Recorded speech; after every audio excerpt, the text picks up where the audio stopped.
Hello and welcome to the Luv Doc podcast with hosts Waldo Wachewski and Ophelia Bruschi. Today, we're getting into something pretty unique in local culture, a column that's managed to sort of guide and challenge a whole city's dating scene. It does it with this amazing mix of, well, humor and just blunt honesty.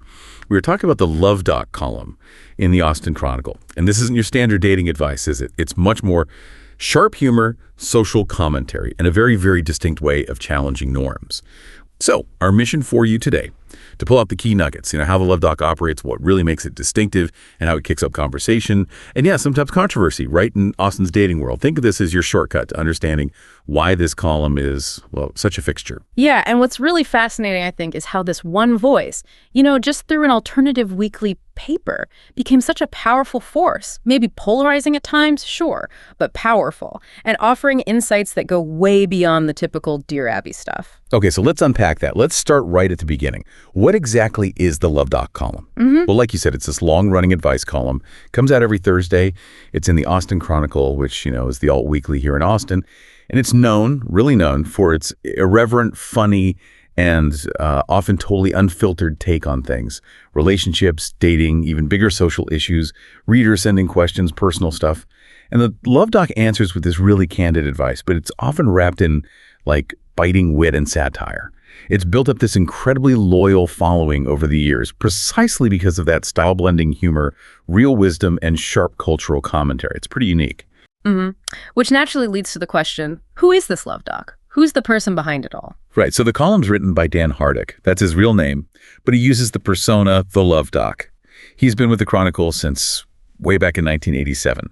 And he started this specific column over 20 years ago now. His background is pretty interesting, to give some context. Graduated UT Austin, 1988, BA in English. And his personality, that playful but blunt thing, seems like it's always been there. Yeah. He apparently lists these tongue-in-cheek awards like Best on the Balance Beam in Kindergarten. Seriously? Yeah. And the Big Stick Award for high school football. Yeah. It hints at his style. And get this, he even fronted a country band, Finger Pistol, that won an Austin Music Award. No way. Musician too. Yeah. Adds another layer, right, to his local cred. Yeah. But back to the column, his whole approach, his philosophy, it's built on honesty, humor too, and this willingness to just say the stuff other people won't. He kind of cushions the blunt truths with comedy. Right. Gives that real from the trenches vibe on relationships. And crucially, he spent years editing the personal ads for the Chronicle. Well, okay. That makes sense. Yeah, that gave him this deep, deep insight into Austin's singles scene. That definitely fuels the column's edge. That's fascinating background.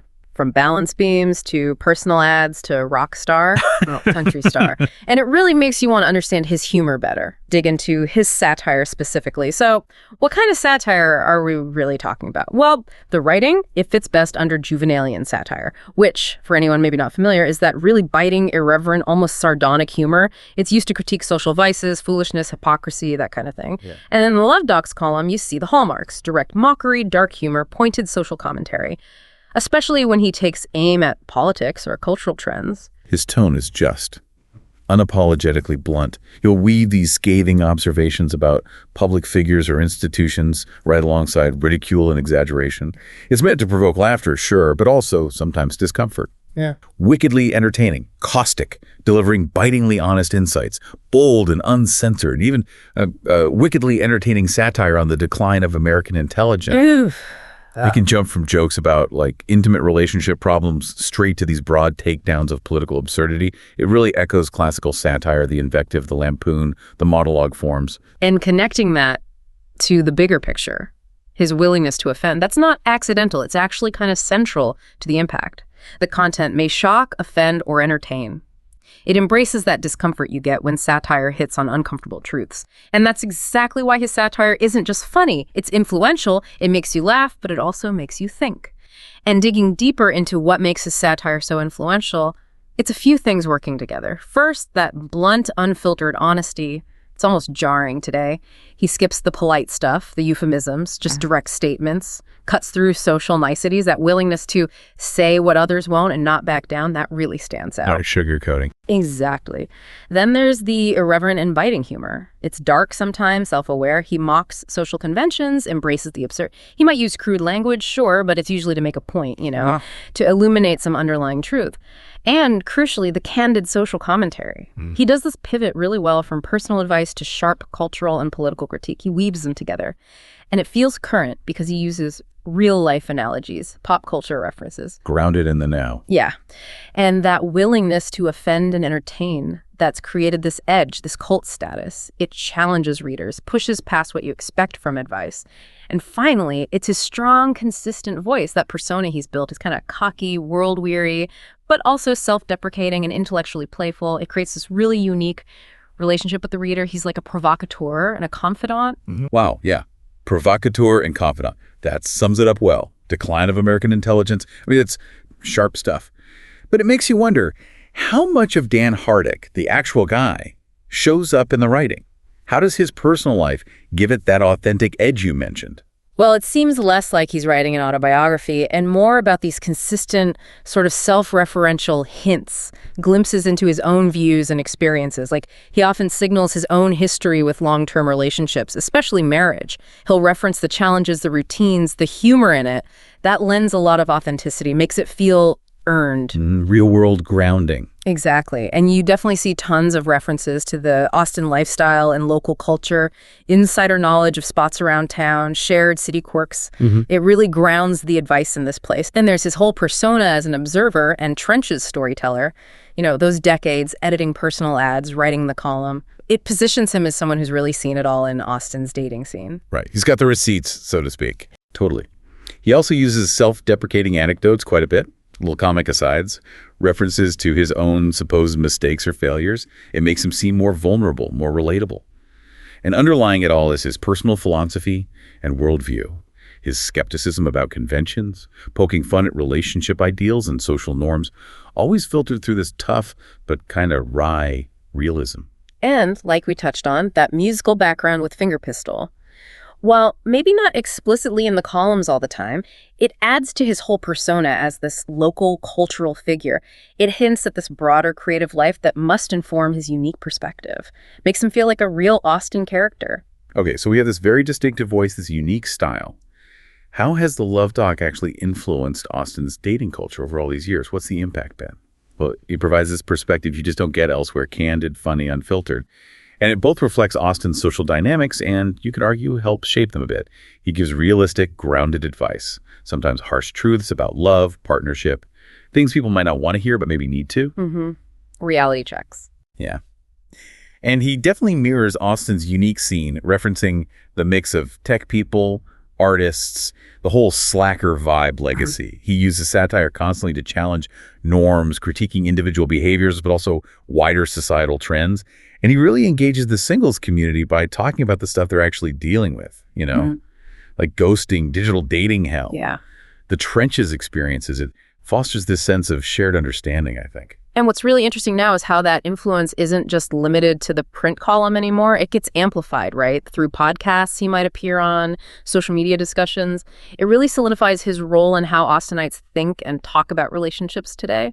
But of course, this approach, it definitely sparks controversy. It has to. How so? What kind of controversies? Well, delivering those direct, sometimes harsh truths about commitment or fidelity or just dysfunctional patterns, that automatically challenges norms some people hold dear. He's questioned relationship labels, for instance. There was a 2022 column about a situationship, a lesbian couple living together but without an official label. He critiqued the rush to define everything. Interesting. Pushing back on boxes. Exactly. And he tackles social issues within dating, too, like dealing with sexism or misogyny or even political divides within friend groups or relationships. And that juvenalian satire we talked about, it intentionally courts offense sometimes. That builds the loyal following, sure, but it also stirs debate. People argue about whether the tone crosses lines, if it's disrespectful or insensitive. Right. It's a fine line sometimes with satire. Though it is important to note, while his style can definitely polarize individual readers, there's no real evidence of, like, organized groups in Austin formally criticizing his advice as offensive. The known controversies seem to stem more from those personal reactions to his bluntness. That's a fair distinction. Yeah. But it still raises the question, why do some people in Austin see him as, well, a disruptive figure? I think it comes down to a few things. That unfiltered honesty and provocation, it directly confronts uncomfortable stuff, fear of commitment, bad behaviors in ways that some just find too harsh, too jarring. And he challenges conventional relationship norms with this really skeptical, candid view. That can feel disruptive if you prefer more traditional definitions of relationships. It shakes things up. Definitely. And his broader satire, blending personal advice with those political and cultural critiques, that inevitably sparks debate when it touches on sensitive local issues or social dynamics. Plus, just his general willingness to offend, it inherently creates a polarizing effect. It pushes people's buttons, forces them out of their comfort zones. And finally, by highlighting Auster's unique dating challenges, that specific mix of tech, artists, slackers, maybe the transient nature of the city, he spotlights tensions that maybe some people would rather ignore. So the column becomes this catalyst for uncomfortable but maybe necessary conversations. Ultimately, the Luv Doc is this provocative cultural commentator and a trusted advisor. Even if sometimes divisive, he sheds light on the gritty realities, the shifting norms of relationships, all with wit, candor, and that unmistakable Austin flavor. So when you pull it all together, what's the big takeaway for you listening? Luv Doc isn't just an advice column, is it? It's more like a mirror. A really sharp, sometimes distorting, satirical mirror, reflecting the messy, evolving complexities of relationships and society, all through this lens of unapologetic satire. And that leaves us with a really interesting question for you to think about. If a voice is going to be truly challenging, truly effective at revealing maybe difficult truths, does it have to risk causing offense? Or can profound insights be delivered gently, without ruffling feathers? It makes you consider, doesn't it, how much you value comfort versus candor in the advice and insights you seek out yourself. To read the column that spawned this podcast, go to austinchronicle.com/columns/the Luv Doc. There are probably worse things to do with your time, right?